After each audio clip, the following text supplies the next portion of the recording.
la période durant laquelle des dizaines de milliers d'animaux sont abandonnés, un acte pénalement réprimé, mais les juridictions ne se saisissent que très rarement de ces affaires. Diane Schlinger, José Boulestex.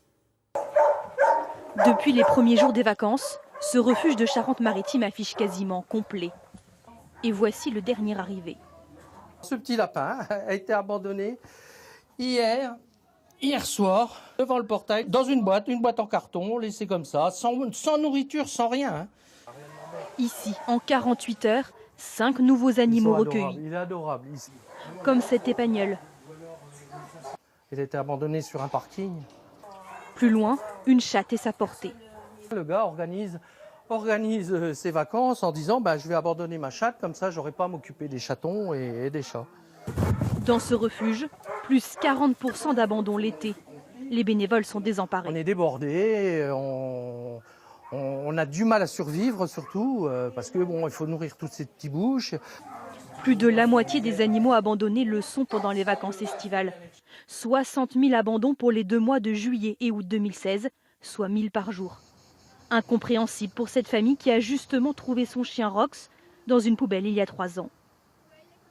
Ouais, je trouve ça affreux. En fait, je sais même pas quoi mettre comme mot dessus parce que moi, tout simplement, je pleure en fait. S'il n'y a pas de vacances, c'est pas grave non plus. Moi, je préfère mon chien.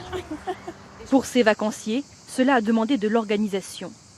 On regarde à l'avance pour un gîte qui accepte les chiens.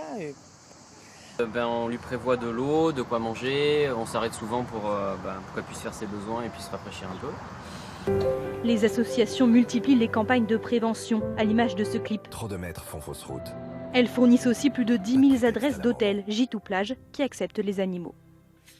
Elle est depuis de longues années l'icône de la défense de la cause animale en France. Aujourd'hui, face à cette situation qui semble encore s'aggraver, Brigitte Bardot lance ce soir un cri d'alarme face à cette situation. Propos recueillis cet après-midi par Carole Guyon.